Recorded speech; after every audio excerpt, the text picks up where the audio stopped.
Presidente, nove vereadores, nove vereadoras, eu assumo a tribuna para encaminhar favoravelmente as modificações e a retirada do projeto. Por qual razão, senhor presidente? Eu já votei em primeiro turno contrário ao projeto de lei, e quando nós estamos no parlamento, nós fazemos um esforço de convencimento dos nossos pares para, no mínimo, mitigar os efeitos de um projeto de lei que foi encaminhado pelo Executivo e, muitas vezes, projeto de lei apresentado pelos senhores vereadores. E é nessa lida que nós estamos já há alguns dias, desde que o projeto chegou aqui na Câmara Municipal de São Paulo, enviado pelo prefeito Bruno Covas. A ementa do projeto, do que é que dispõe o projeto de lei? Chegou aqui como o projeto de lei que estabelece medidas para o retorno às aulas presenciais. Assim que o projeto foi encaminhado aqui para a Câmara Municipal.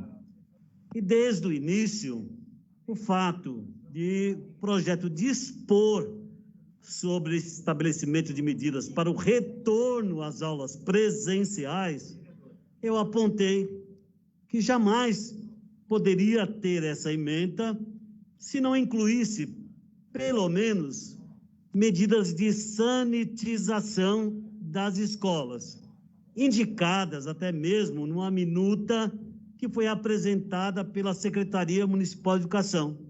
E qualquer um que lê o projeto, e eu leio todos, não vai encontrar de jeito nenhum um artigo que disponha sobre a higiene e desinfecção das unidades escolares, que é medida necessária. O projeto não tem um artigo dispondo sobre a higiene e a desinfecção das unidades escolares. Não tem nenhuma medida dispondo sobre o distanciamento físico, como você vai alcançar, como você vai conseguir que numa unidade de educação infantil, onde você atende crianças de 0 a 3 anos, de 4 a 5 anos, ou mesmo no ensino fundamental, que você tenha distanciamento físico entre as crianças, que você tenha também distanciamento físico entre as crianças e os adultos, os profissionais de educação, professores, agentes escolares, auxiliares técnicos de educação, os pais e mães que porventura chegam à escola. Como é que se mantém regras de distanciamento? O projeto também não dispõe sobre isso, embora a emenda estabelecesse que visa, são medidas visando o retorno às aulas presenciais. Você não tem absolutamente nada no projeto que disponha sobre o transporte escolar. Como todos têm conhecimento, uma boa parte dos nossos alunos chegam até a unidade escolar através do transporte, o TEG, chamado TEG, mas não contém aqui nenhum item, nenhum parágrafo, nenhum artigo, nenhum capítulo que disponha sobre o transporte escolar, que é uma medida a ser equacionada. Conversei com alguns vereadores, conversei inclusive com o presidente, diz assim: Cláudio, tem medidas que não precisa conter no projeto, são medidas administrativas, o argumento apresentado por ele. Mas eu acho que há de cautela, e no sentido de convencer também a população que o objetivo não é o retorno, mas sim preparar as medidas para quando retornar, eu acho que seria salutar incluir. Não vou assumir aqui a tribuna e chamar o presidente de genocida porque tem um entendimento diferente do meu. Jamais vou fazer isso. É um entendimento distinto. No entanto, ele diz, não precisa conter no projeto. A minha opinião é que deveria conter. A segunda, também nesse mesmo projeto, a questão da segurança alimentar dos bebês, das crianças, dos adolescentes, dos jovens e adultos matriculados na rede de ensino. Nós temos a merenda escolar. E você precisa promover uma série de alterações no ambiente escolar, que vai da cozinha ao pátio, onde as crianças são servidas, onde são servidas refeições para as crianças. Então, medidas de de distanciamento, barreiras acrílicas para separação na hora que vai se alimentar, quem vai servir, tudo isso é necessário. O projeto não trata disso. Eu estou dizendo, estou repetindo isso, que eu apresentei essas medidas num projeto de lei substitutivo. Se você está preparando as unidades escolares para quando retornarem as atividades presenciais, você tem que se apoiar, inclusive, naquilo que está sendo indicado pela saúde, pelos infectologistas, né, por aqueles que vêm, os sanitaristas, que vêm medidas sanitárias necessárias para gerar segurança para as crianças e para os adultos. Não há no projeto nada que fala da recomposição do quadro de funcionários. Existe um artigo estabelecendo que a secretaria fica autorizada a contratar até 20% do total de auxiliares técnicos de educação e 20% de docentes. Contratação temporária é necessária e é uma política permanente. Por quê? Nós temos os adventos e afastamentos de professores, de auxiliares técnicos, por licenças médicas, por licença por acidente de trabalho, licença gestante, então, mas são efetivos. Para poder substituir essas pessoas eventualmente e emergencialmente, você tem os contratos temporários, porque você não pode fazer um concurso para as pessoas proverem, ocuparem cargos que já são ocupados por alguém efetivo. Então, você pode fazer contratação temporária, só que fixar em 20% do total de contratos temporários está indicando que eu posso contratar 1.800 auxiliares técnicos de educação, que eu posso contratar 13 mil professores, quando nós temos alguns concursos que estão em validade, e outros concursos que precisam ser homologados. Então, nós teríamos que fazer o quê? Em caráter de urgência, resolver esse problema. 2 concursos estão para ser homologados. O concurso para auxiliar técnico de educação e o concurso para coordenador pedagógico. E aqui, ao contrário do que eu ouço na Câmara Municipal, não há uma política deliberada nesse aspecto de não homologar. O concurso foi realizado em outubro. O resultado da classificação final, dia 10 de março. E nós começamos o processo aí de pandemia, de estado de emergência, no dia 13. E os concursos têm que cumprir fases legais, para as pessoas terem investidura no cargo, não ser contestado judicialmente. Esta Câmara aprovou a lei que dispõe sobre cotas, tanto cota para racial, como cota para deficientes auditivos. Deficientes, desculpe, não só auditivos. Deficientes. Quando sai a classificação final, as pessoas que se inscreveram pelo regime de cotas, tem que haver uma aferição. Tem uma aferição documental e há uma aferição presencial. Estava-se exatamente na fase da aferição documental quando começou o estado de emergência, que estabelece, inclusive, que você não pode fazer aglomeração de pessoas. No caso da cota racial, existe uma comissão da Secretaria de Direitos Humanos, em que a pessoa precisa ir lá e fazer a aferição. É aspecto legal. No entanto, os prazos vão correndo, a escola precisa de ter ATE. Se nós estamos discutindo medidas para quando retornarem as atividades escolares, quando retornar, a escola precisa estar preparada para isso. Precisa ter ATE, precisa ter professor de educação infantil, professor de educação infantil fundamental 1, precisa ter diretor escolar, precisa ter coordenador pedagógico, precisa ter agente escolar, precisa ter supervisor escolar. Então, todas essas medidas têm que ser tomadas. Como resolver isto?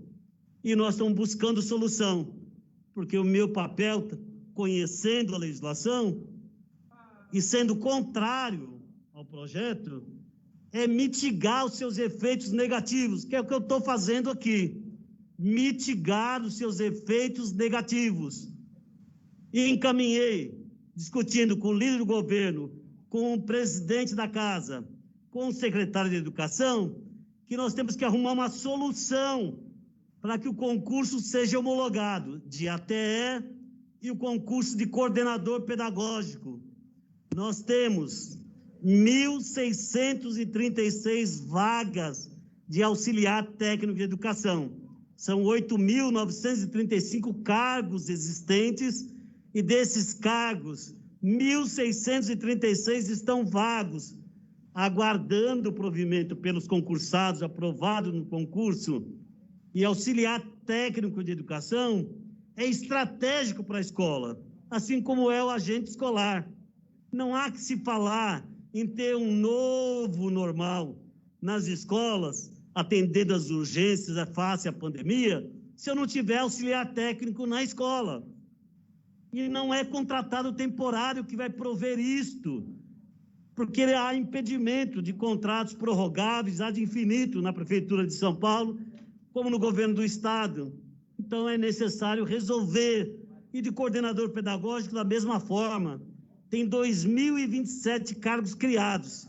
Cargos se cria por lei. É a Câmara Municipal que cria cargos.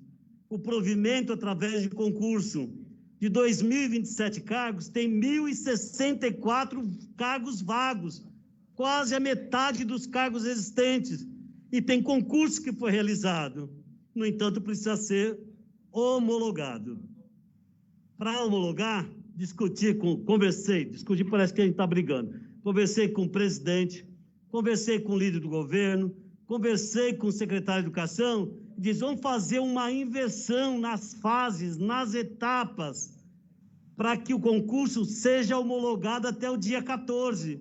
Porque 14 é a data corte, entra em vigência as restrições estabelecidas pela lei eleitoral, aquilo que não se pode fazer em período eleitoral.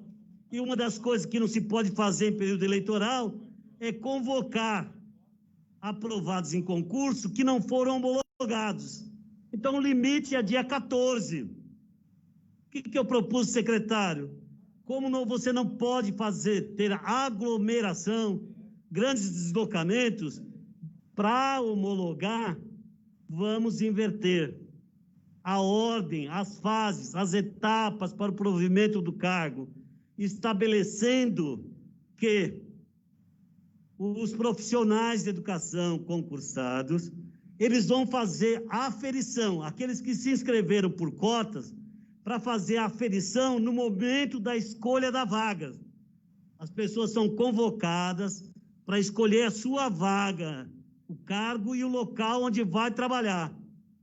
Com isso, não vai deixar de fazer a aferição, não vai descumprir a lei que obriga a fazer a aferição da condição de negro, negra, afrodescendente, deficiente. E vai fazer em que momento? Vai fazer no momento que for convocado para a escolha. Homologado o concurso do dia 14, a escolha pode ser posterior. E quando comparecer para poder fazer a aferição, a Secretaria de Educação, Coordenadoria de Gestão de Pessoas, vai organizar o ambiente para recepcionar a comissão que faz a aferição, as pessoas que se inscreveram pela cota, sem ferir direitos. Porque se você desobedecer à lei, você vai invalidar todo o processo de homologação do concurso. Nós estamos nessa construção para ter aí no projeto de lei, né, essa solução para nós termos pessoas que são concursadas. O secretário e o líder do governo, o presidente da casa, está buscando construir essa saída, que eu acho positivo, mesmo sendo contra a questão da compra de vagas na iniciativa privada. Se o projeto conter essa medida, tá bom, não me satisfez tudo, mas nós mitigamos um efeito que seria pior. E é bom, inclusive, para os vereadores que vão votar a favor. Ele pode dizer, eu achava que isso daqui é urgente, eu reconheço que é urgente.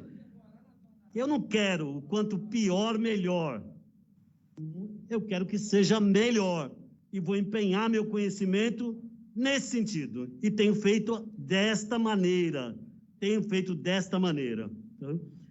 O projeto de lei, quando dispõe, estabelece medidas para o retorno às aulas, eu acho um equívoco, um erro. Por quê? No domingo retrasado, eu procurei o prefeito, conversei com o prefeito Bruno Covas. E ele disse, falei para ele, não tem como retomar, não tem como aplicar sequer as medidas que é indicado pela própria Secretaria de Educação como medidas necessárias para o retorno, porque leva tempo. Só para termos arejamento nas escolas, tem algumas unidades que dependem de reforma, porque com os riscos, com as invasões das escolas, muitas unidades onde tinham janelas, subiram paredes de alvenaria, deixaram uma pequena fresta lá em cima. Você tem que remover, tem que adaptar mobiliário, tem que verificar como é que vai se utilizar a sala de leitura, sala de informática. E mesmo que se estabelecesse, olha, na primeira fase vão voltar 35% dos alunos, depois os outros 35%. Quem são os 35%? Como é que você faz isso quando o princípio que deve nortear a organização do ensino é o da universalização do acesso? Você está excluindo e jogando para a escola uma responsabilidade de escolher quem são os 35% que vão votar primeiro. Falei isso ao prefeito. O prefeito reafirmou os parâmetros para a retomada das atividades serão os parâmetros médicos, a indicação. E ele diz assim, eu considero que não tem condições e eu vou me guiar pela referência da medicina, da ciência, mas é improvável que retorne na data mencionada no programa lá do governo do estado, que foi anunciado com uma data referencial. Eu disse, pô, mas anuncia que não vai retornar. E ele me disse uma coisa que eu passei a pensar. Ele diz assim, professor, que é assim que ele me chama, imagina se em março, quando nós suspendemos as aulas, eu, como prefeito da cidade de São Paulo, anunciasse que as aulas só iriam retornar em setembro.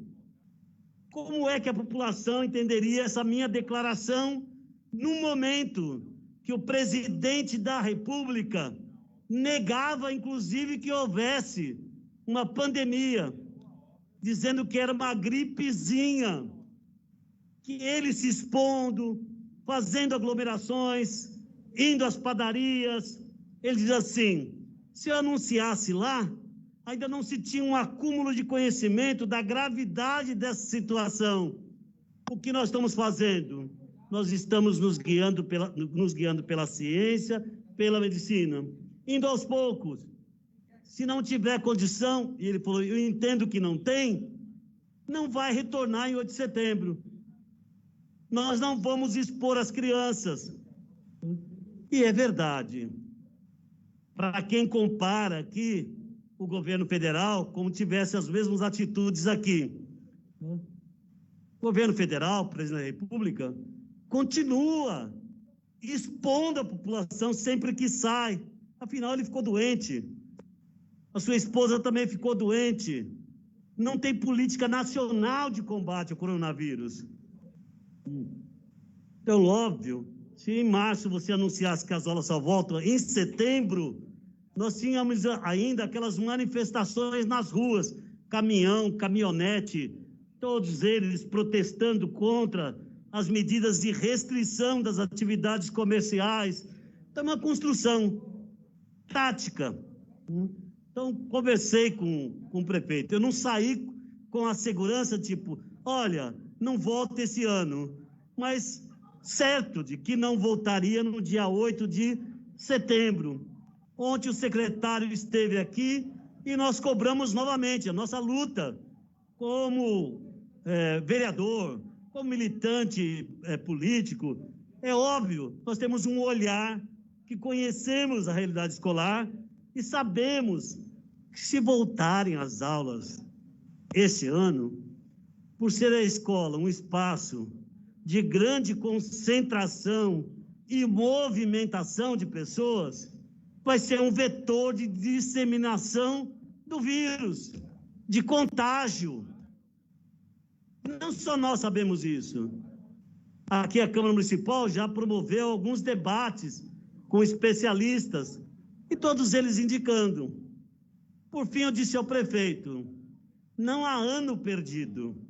É perdido para quem faleceu, lamentavelmente. Mas todos nós vamos tirar dessa experiência de ter vivido uma pandemia, uma situação inédita, aprendizados. Se não restar muita coisa para muitos, tomara que se pelo menos adotem práticas solidárias de proteger a sua vida, sabendo que é importante para proteger o outro. Eu disse claramente isso ao prefeito e terminamos a conversa, ele dizendo assim, eu sei muito bem, disse o prefeito, eu sei muito bem que se retornarem às aulas e tiver um só óbito de criança na cidade, seremos responsabilizados. A história não nos deixará impune. É assim que eu vejo, todos nós aqui. Então, quando eu venho aqui à Câmara e coloco na tribuna, me posiciono contra o projeto, nós não estamos buscando ter embaraços para quem quer que seja, para a administração, para o governo, mas apelando às pessoas. O projeto, ao final, vai ser modificado, inclusive, pode ser modificado, inclusive em relação à ementa, porque você tem que dizer à sociedade qual é o objetivo. E eu compreendo que é necessário, preventivamente, eu defendo que as aulas não retornem esse ano. Não tem condições. É risco à saúde, é risco à vida das crianças e dos profissionais de educação. Mas se vier a retornar no ano que vem, eu não posso encontrar a escola do jeito que está. É necessário adotar medidas para modificar sua estrutura, o seu funcionamento, os recursos humanos, os recursos materiais, o mobiliário das escolas, as rotas de entrada, de saída, o arejamento, a política de segurança alimentar. Tudo isso demanda tempo. Então, tudo bem, nós vamos discutir essas medidas. Aonde é que o projeto vai bem? Quando adota medidas pedagógicas, anuncia que a nova situação precisará adotar medidas pedagógicas, discutir o tempo de permanência da criança na escola. É de bom termo, num período de pandemia, você aumentar o tempo de permanência na escola? Eu acho que não, que você vai expor essa criança a mais tempo ao risco. Mas tem uma indicação para que se discuta os planos pedagógicos das escolas, a escola de tempo integral, os programas especiais existentes nas escolas municipais, aonde que, ao tratar do programa das medidas pedagógicas, o governo derrapa e eu sou contra, de você comprar vagas na iniciativa privada. Eu sou contra.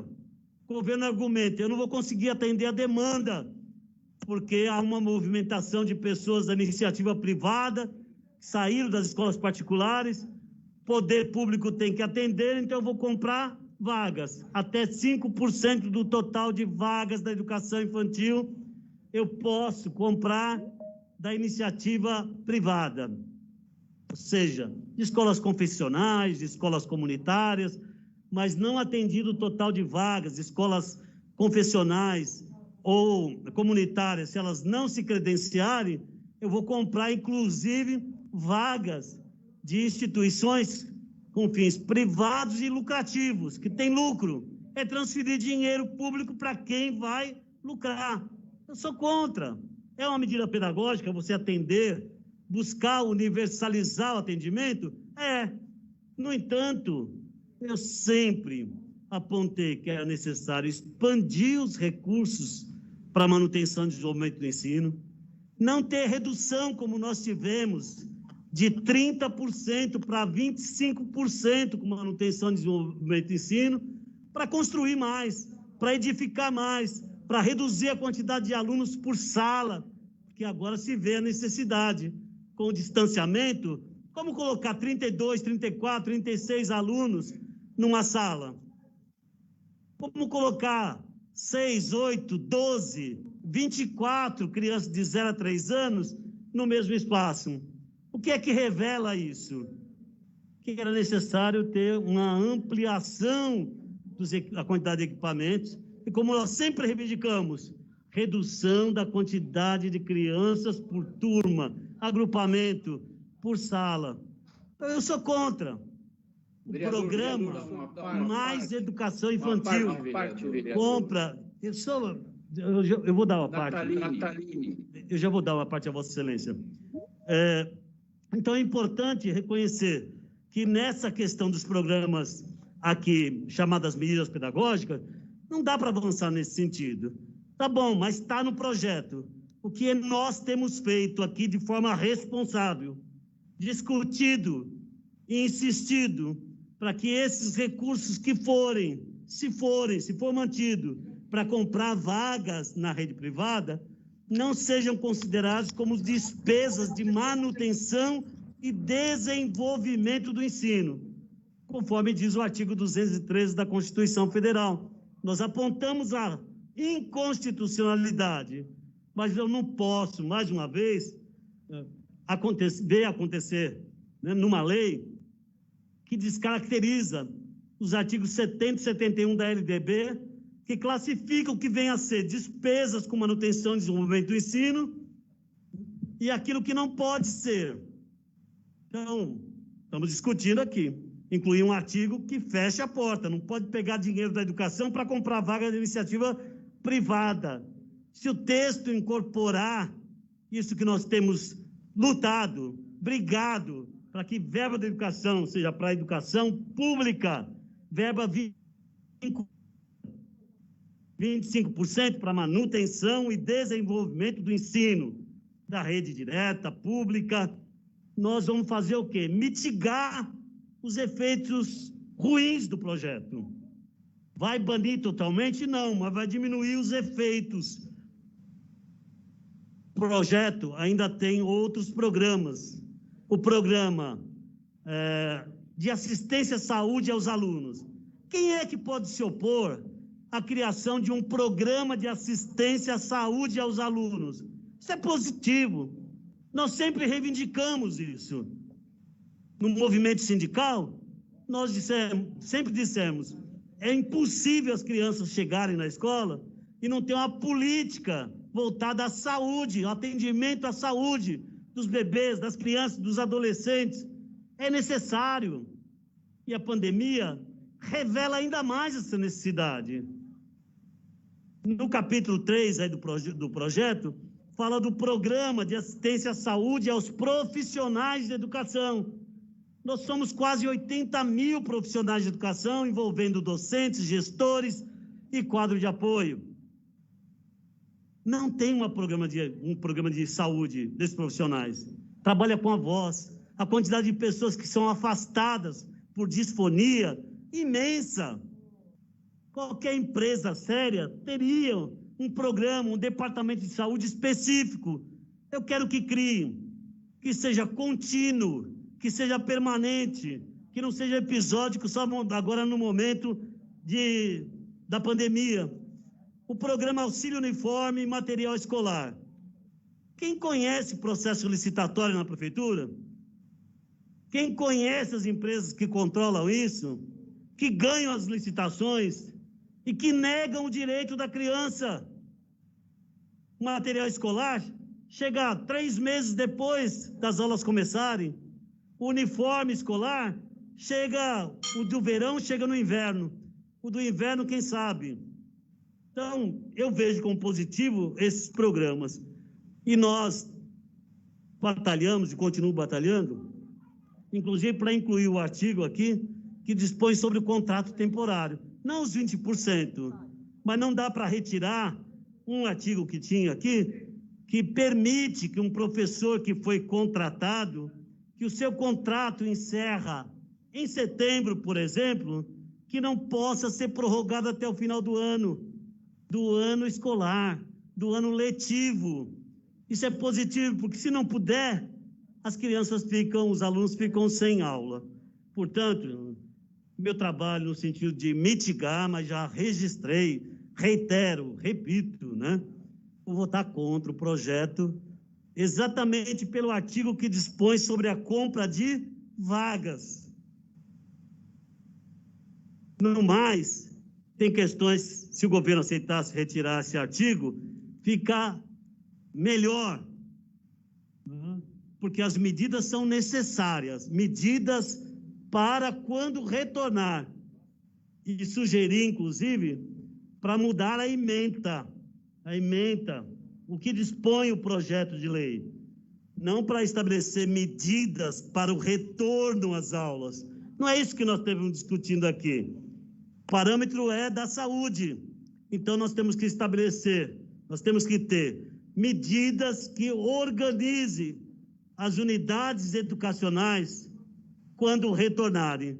E o governo, de bom senso, por necessidade, deveria utilizar esse período que nós estamos até o ano que vem para adequar a estrutura escolar, tomar todas as medidas necessárias.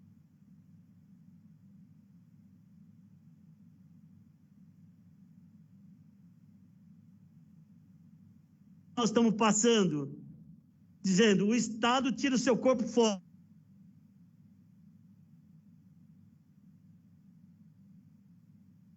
Você que manda. O que eu tenho de escola é isso aí. Se você mandar, o risco é seu. Não é um bom recado, não é uma boa mensagem. E eu acho que a gente deveria, né, fazer todas as alterações, mas também compreendo aqui na casa que nesse esforço de diálogo a gente tem buscado fazer alterações que são importantes. E a minha tarefa é reduzir os efeitos danosos de qualquer projeto, que seja de quem for, não é? Mas encontrei alguns ecos e foram positivos. Muito obrigado, senhor. Verificação, senhor presidente. Verificação de presença, senhor presidente.